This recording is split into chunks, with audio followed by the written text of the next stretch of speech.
22 y recibimos en RPP con las debidas medidas sanitarias al señor Valdemar Cerrón, que es el vocero de la bancada de Perú Libre. Señor Cerrón, buenos días. Muy buenos días, Fernando, muy buenos días a todo el Perú, a las regiones de nuestro Perú profundo, a esa Lima trabajadora que seguramente hoy nos está escuchando porque RPP es la voz del pueblo. Muchas gracias, señor Cerrón. Quisiéramos naturalmente comenzar preguntándole su opinión sobre la crisis generada por el pase al retiro precipitado, es lo menos que se puede decir, de dos de los comandantes generales de nuestra Fuerza Armada. Sí, bueno, ha generado bastante comentario, bastante revuelo y también una forma de comprender cómo funciona nuestro sistema político. En sí, el presidente de la República es quien toma las decisiones, los ministros desarrollan un trabajo operativo y pues las decisiones que tengan los ministros también debe ser informada al presidente. Lo que sí un poco condeno es que mientras nosotros estamos dentro no somos capaces de denunciar, de enfrentar. Una vez que salimos empezamos a generar, como lo voy a repetir, conflictos, generar disconformidades, y no solamente uno, sino van apareciendo varios, y parece que esto está orquestado frente al poder político. Bueno, hay dos generales que han sido dados de baja súbitamente, 3 meses después de haber sido nombrados, que mientras estaban en actividad no pueden emitir opinión sobre las decisiones que se toman en el Estado. Es normal que todo militar guarde discreción, pero si ellos sienten que se ha cometido un abuso que daña no a sus carreras solamente, sino sobre todo a las instituciones, es normal que lo digan. Estamos en democracia, ya no están en actividad. Por supuesto, estamos de acuerdo, pero no lo deben permitir cuando están en funciones. A eso voy. Pero nadie que esté en funciones creo que hablaba. Nadie que esté en funciones habla. Claro, como le vuelvo a decir, eso es lo de malo, ¿no? Mientras estamos dentro, hay que hacer lo posible para que no suceda. Y saliendo, pues, si se ha guardado secreto de Estado dentro, también me parece pertinente hacerlo de la manera adecuada, correcta o jurídica, si es que es necesario. Pero, señor Cerrón, disculpe usted dice que mientras estaban adentro no debieron decirlo. Bueno, ellos seguían en la comandancia generales del Ejército y la FAP. Recién cuando han sido pasados al retiro es que han denunciado este hecho. No veo cuál es el problema en ese sentido, porque también esto se considera una especie de manoseo, permítame el término, o en todo caso un atentado contra la institucionalidad de las Fuerzas Armadas. Me parece bien la denuncia que hace usted. Lo correcto es que hay que mejorar esta situación, hay que resolver este problema. ¿Y cómo se puede mejorar a su criterio? Obedeciendo la institucionalidad, obedeciendo el tema político, siendo transparentes. Eso es lo que siempre se ha pedido. ¿Y usted cree que en este caso se ha obedecido la institucionalidad, como dice usted, de las Fuerzas Armadas? Yo sí estoy convencido de que sí hubo una institucionalidad. Si se ha vulnerado el derecho de uno u otro, hay mecanismos para hacerlo. ¿Y en qué se basa usted para decir que se ha respetado la institucionalidad? En lo que nosotros tenemos entendido como un Estado de Derecho, como un Estado de democracia. ¿Podría ser más específico? Y básicamente en el caso de estos comandantes generales. Yo en este tema le diría de que vamos a ver qué sucede, cómo se configura la información más adecuada, más pertinente, para que salga a la luz la verdad. Bueno, hemos escuchado al general Chaparro, que nos ha dicho lo siguiente. Le presenta una lista de ascensos de un cierto rango. Correcto. El último es el señor Briceño. Como consecuencia de eso, puesto que es el último, el que menos méritos tiene, no es promovido. Se toman decisiones institucionales, después de lo cual aparece un asesor de la presidencia que hace saber que el presidente quiere que asciendan al último, por razones que nunca quedaron claras y no teniendo los méritos. Las cosas me parece que están suficientemente claras, y eso se llama arbitrariedad, intereses particulares. Y precisamente me parece que por eso el ministro ha depuesto su cargo. Claro, porque reconoció que había tomado malas decisiones. Y ahí está, ¿no? Ya estamos por buen camino, se está deponiendo el cargo y se está pues avanzando en nuestro país. Pero usted acaba de decir, congresista, que no somos capaces de denunciar al salir de determinados cargos y que todo esto está orquestado frente al poder político. ¿Está usted diciendo que ambos militares ahora en retiro forman parte de una especie de campaña para perjudicar al gobierno? aunque no lo hagan de manera voluntaria, inconscientemente se está manifestando eso, porque se está haciendo un escándalo, se está generando cierto clima y malestar en nuestro país, porque ellos debieron decir en su momento, en su tiempo, pero ahora salieron justamente, y están diciendo una y otra cosa que de repente habría que comprobarlo, habría que decir si es cierto, y si es cierto, pues que venga todo el rigor de la ley, no hay problema. No dijeron nada, pero actuaron. No se ascendió el señor Briceño, es decir, actuaron como les correspondía. Se respeta el procedimiento y se respetan jerarquías y méritos. Esa es su manera de actuar.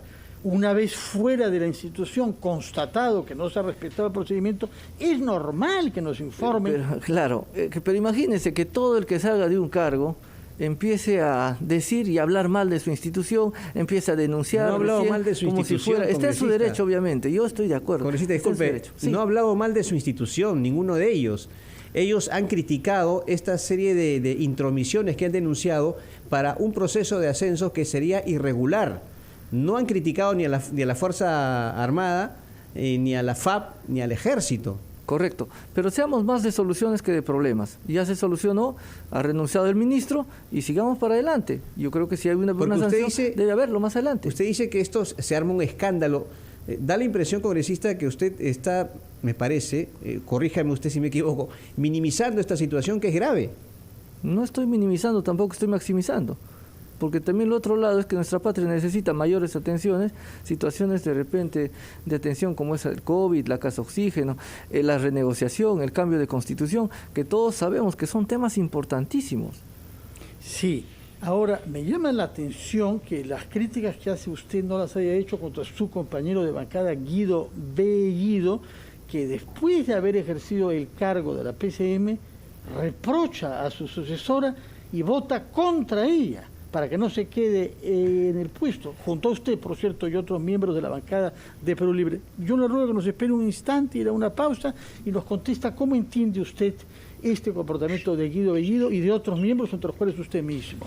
Vamos a ir a una pausa y retomamos nuestra conversación con el señor Valdemar Cerrón, vocero de la bancada de Perú Libre. Estamos conversando con el señor Valdemar Cerrón, vocero de la bancada de Perú Libre, que nos debía explicar por qué usted reprocha a generales que han sido dados de bajas de manera precipitada y sin explicaciones que hagan saber a la opinión pública lo que está sucediendo, y no hace el mismo reproche a su compañero Guido Bellido, que no bien dejó el cargo de la PCM, criticó a su sucesora y además explícitamente votó contra la confianza en ella para que no se quede en el cargo.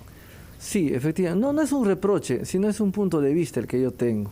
O sea, no tendría la posibilidad o facultad de reprochar, ¿no?, lo que está sucediendo. Lo que tengo es un punto de vista y digo que el que sale de una institución debe agradecer a la institución, y si hay una denuncia debe hacerlo de manera jurídica, porque el resto es llegar a un tema mediático. Ahora, Guido Bellido tendrá que responder por las opiniones, afirmaciones, argumentos y decisiones que toma.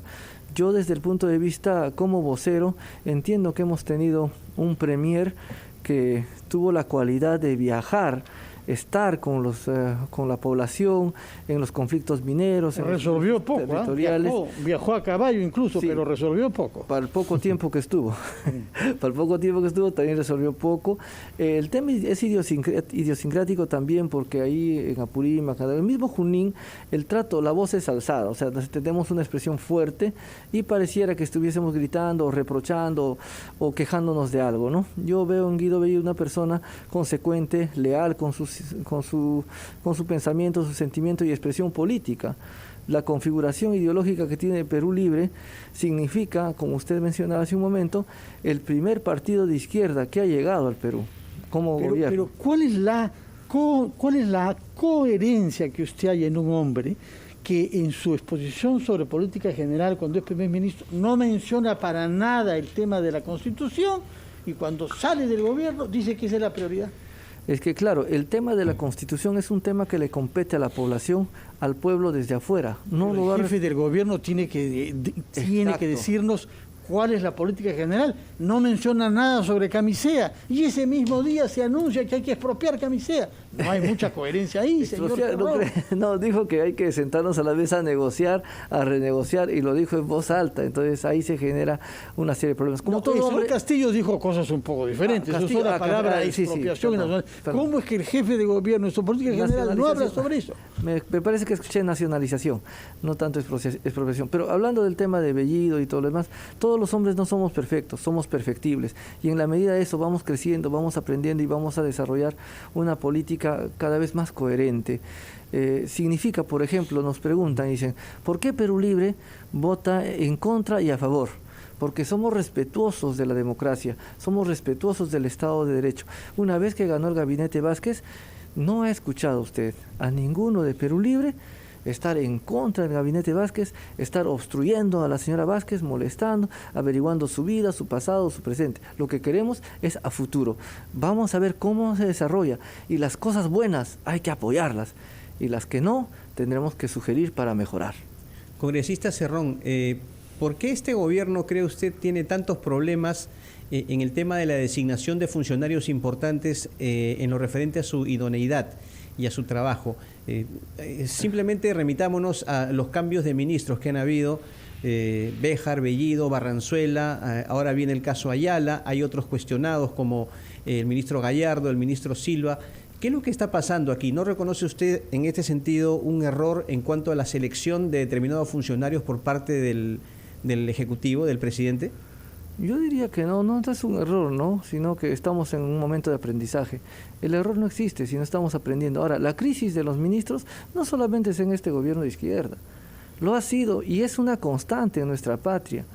No es solamente exclusividad, y con eso no quiero justificar, pero vamos a mejorar, vamos al punto de que la prensa, los amigos, los científicos tienen que apoyarnos con propuestas. Esperan que fracasemos o se cometa usted, entre comillas, ese error, y ¡fran!, empieza el ataque a la izquierda, a decir que no podemos. Vamos a ir mejorando. Yo creo que la selección peruana no ha salido de la noche a la mañana, tampoco la selección de ministros. Apoyemos y dejemos ese espacio. Considero que un momento de respiro también. Desde que ganó el presidente Castillo, el ataque ha sido diario, 24 horas, y yo pienso que debe tener un respiro, pero no un respiro de dejarlo hacer lo que quiera, sino un respiro de propuesta. Por ejemplo, ¿a quién propondríamos en tal lugar? Perú Libre tiene una dirección clara. El ministro de Agricultura debe ser elegido, ¿no?, por los agricultores. Y eso será más adelante, con el tiempo seguro maduraremos. ¿Por qué? Porque es el quien sabe, conoce, padece y también goza de los productos que se trabajan. Bueno, han habido grandes ministros de Agricultura que no eran agricultores, pero que conocían el sector, y grandes ministros de Salud que no han sido médicos, y grandes cancilleres que no han sido diplomáticos. El riesgo es el corporatismo, porque cuando usted mete a alguien de ese mismo sector, tiene intereses particulares y quizás no ve el conjunto. Usted sabe que la agricultura en el Perú no es una realidad homogénea. Pero ¿no? Son pues más de 20, 30 años que estamos en la misma crisis. Se ha mejorado. Se ha mejorado. Seamos optimistas, y se ha mejorado, pero se puede mejorar mucho más. De acuerdo. ¿Cuáles le parece a usted que deberían ser las prioridades de este gobierno de Mirta Vázquez, por el que no votó, pero el que dice usted que ahora lealmente apoya, por lo menos con su silencio? Sí, nosotros, tanto con el silencio no, sino también con la propuesta. Porque fíjese, no se trata solamente de votar, sino que es un punto de vista, es una identidad. Bajo los 5 principios de las ciencias sociales hay que tener una identidad, una unidad, un compromiso, una decisión y una acción.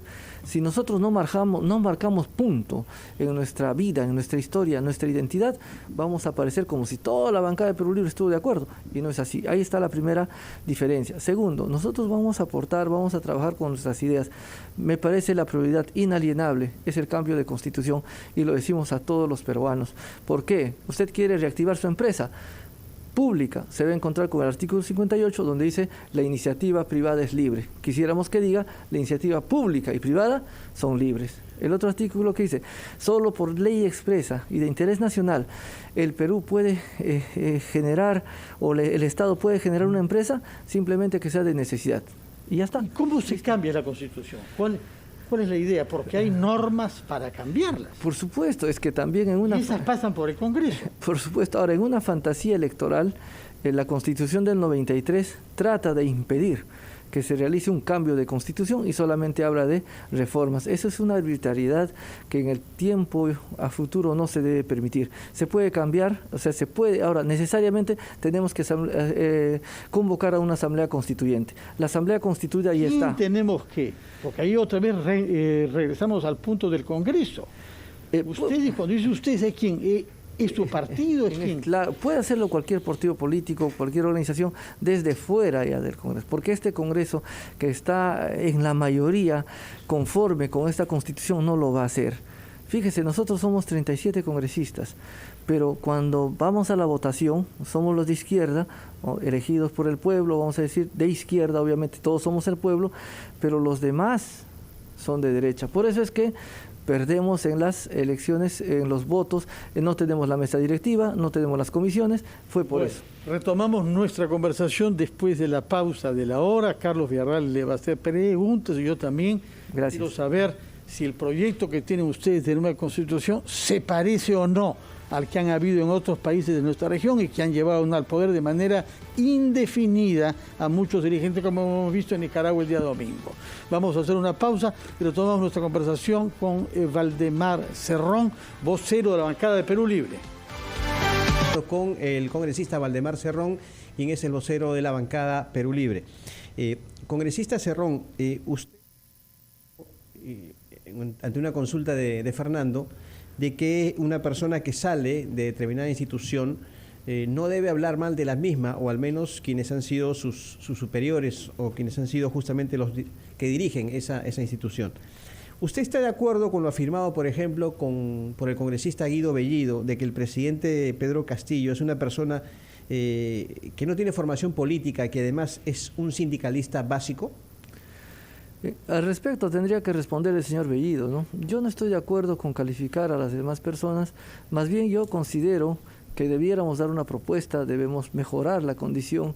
Es fácil ponerse en el ángulo de la crítica negativa, pero habría que asumir también la crítica positiva. Veamos los valores que tienen las personas.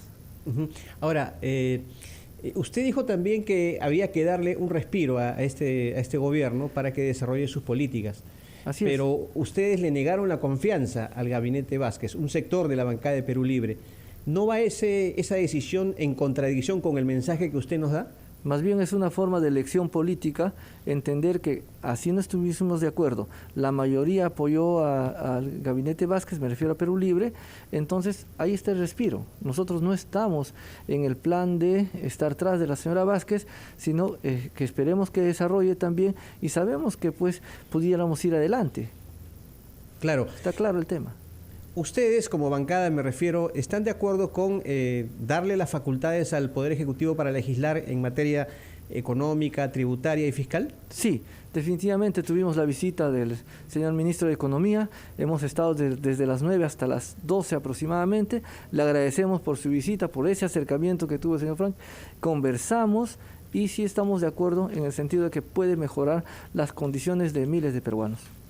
Económica sobre todo. Usted ha hablado sobre la necesidad de centrarnos en las prioridades de la población peruana. Así es. Nos ha dicho que la prioridad es el cambio de la Constitución. Hablaremos sobre eso en un instante. Sí. Pero reconocerá usted que prioridad es tener trabajo. Prioridad es mejorar nuestros hospitales. Prioridad es que se creen empresas. Y usted sabe que la mayor parte de la inversión en nuestro país es privada. 4/5 partes. Y es un hecho que ha habido un miedo al maltrato a la inversión privada y al rompimiento de la seguridad jurídica, lo cual perjudica la creación de empleo. ¿Qué piensa usted que su partido, por muy izquierdista que sea, podría promover para que nuestro país atraiga inversión y que aquellos compatriotas que han temido que ustedes llegaran al poder y han sacado su capital puedan repatriarlo? Sí, muchísimas gracias. Qué hermosa oportunidad para poder decirle al pueblo peruano de que, por ejemplo, si yo quiero tener mi empresa pública, tiene que cambiar el artículo 58. Cambia el artículo 58 en el que diga la iniciativa pública y privada son libres, hay trabajo. Hay oportunidad para los peruanos, mientras tanto no lo va a haber. El artículo que dice de interés nacional y solamente por ley expresa, Tendría que decir simplemente, por interés nacional, se crean las empresas públicas o privadas, entonces empezamos a crecer. No somos antimineros, no estamos en contra de la propiedad privada, no le vamos a quitar a nadie lo que legítimamente ha ganado en un Estado de Derecho. Y el artículo 64, 62, ¿no? La renegociación. Tenemos que renegociar. No es justo que se estén llevando la mayor parte. ¿Está usted seguro de las cifras claro, que se han fíjese, utilizado, de lo que contribuyen las empresas mineras y extractivas? Fíjense, con ese cliché nada más de la extracción de polimetales, ¿cuánto se llevan de nuestro país? ¿Por qué no se hace una selección? No sabemos cuánto oro, cuánto cobre, cuánto litio se está llevando de nuestro país. Sale de la minera en el camión, así el material en bruto, y de frente se va al mar. Litio poco, porque no hay confianza en la inversión. Es que no sabemos. Usted sabe, no está viniendo capital porque desconfían que después aparezca alguien que se los quiere expropiar. No, yo no creo que alguien que piense que se va a crecer como empresa le tenga miedo a un Estado de Derecho. El Perú es un Estado de Derecho, está clarísimo, y la inversión extranjera también lo sabe. Lo que pasa, quienes han monopolizado, ¿no? La empresa peruana llamada Caviar, que está en el poder, no quiere que las demás empresas ingresen porque obviamente es una competencia, y al entrar en competencia posiblemente sus recursos bajen. Dejemos más bien que la empresa crezca, que la empresa privada, pública, MIPE, pequeño, gran empresario, pues empiece a crecer, que no le pongan ese tope de la SUNAT, que no se le cree pues las barreras al pueblo peruano, que también tiene derecho a ir adelante. Congresista, se ha dicho que estos primeros 100 días de gobierno han sido días sin rumbo. Son declaraciones de algunos representantes políticos, uno de ellos, por ejemplo, César Acuña. En su opinión, ¿podría usted decirme 2 o 3 políticas importantes que haya aprobado este gobierno en estos primeros 100 días? Sí, por ejemplo, ya tenemos las vacunas, ¿no? El tema de las vacunas a través del ministro de Salud. Que ya habían antes, claro, sí, pero vienen del gobierno anterior. Claro, pero estamos avanzando. Ahí está, me pidió un ejemplo, ahí está el ejemplo. Estamos avanzando en cuanto al tema de salud. Se está proponiendo y desarrollando la reforma agraria. 100 días es muy poco para un gobierno de izquierda que durante mucho tiempo no ha llegado. Más bien nosotros también, si queremos ser así, veamos el éxito de la derecha durante los 100 días de gobiernos de cualquier partido político. Vamos adelante, seamos positivos, seamos propositivos, proyectivos, proactivos, y pues demos pues al Perú también una alternativa necesaria. Imagínense, con titulares que donde ya parece una novela, yo soy de literatura, ahí parecen novelas de terror, ¿no? Fulano de tal, terrorista, y más abajo dice, está en investigación. Pero ya te dijo terrorista, ya te dijo de todo, y al final tratan de borrar con el codo lo que han escrito. Si se investiga y se demuestra, correcto, pero mientras no, creo que causamos zozobra en el país. Congresista, otro tema, permítame, la bancada de Perú Libre, ¿no?, está de acuerdo con el pronunciamiento que ha hecho el Estado peruano, la Cancillería, de no reconocer las elecciones en Nicaragua. Bueno, siempre nuestro país se enfrasca en países que de repente pues tienen sus problemas, y arreglemos los problemas del país. Yo creo que mientras exista votación hay democracia, y cada vez que ganan los de izquierda hay pues fraude. Bueno, pero no habían adversarios que estaban en la cárcel, no se han podido presentar. 7 candidatos presidenciales en la cárcel. Pero si aquí también hay un problema, si acá se está criminalizando la política, vamos a ese pudieron camino. presentar, tanto es así que ustedes ganaron. Es la prueba mayor de que hay democracia acá. Pero no estuvo, ni quién de nosotros estuvo en la cárcel. No, pues por eso le digo, pese a toda la resistencia. Ahora, quisiera saber, y ya mi última pregunta, ¿a usted le parece razonable que se cambie la Constitución para permitir la reelección presidencial? Muy interesante, le agradezco también. Nosotros no estamos de acuerdo con la reelección, en primer lugar, porque sería un círculo vicioso en el país. Y eso es generalmente el temor, ¿no? Quieren cambiar su constitución para perpetuarse en el poder, dicen, ¿no? Sin embargo, son 20 años que ha estado la derecha, y nosotros no decimos se han perpetuado 30 años, 20 años, 40 años, desde Velasco. Derecha con todos sus matices, por favor. Exacto. Humala difícilmente lo puede calificar de derecha, es ¿no? que hay una hollantización, ¿no? Y ahora también estamos a ese camino. Es decir, ¿qué pasa? Apartan al gobernante del partido político y lo dejan sin respaldo para que puedan proponer lo que sea. Pero en el punto clave, en esencia, no estamos de acuerdo con que se perpetúe en el poder. De acuerdo, tomamos nota de eso. Muchísimas gracias por su presencia. Sí, Carlos, ¿tenías algo? Sí, solamente quería hacerle una precisión al congresista con relación a la pregunta que le hice sobre Nicaragua, porque, bueno, su hermano ha sido mucho más claro en ese sentido y califica de lamentable la postura de Cancillería respecto a las elecciones en Nicaragua, etcétera, etcétera. Por eso quería que fuese más específico. ¿Usted considera que en Nicaragua hay democracia?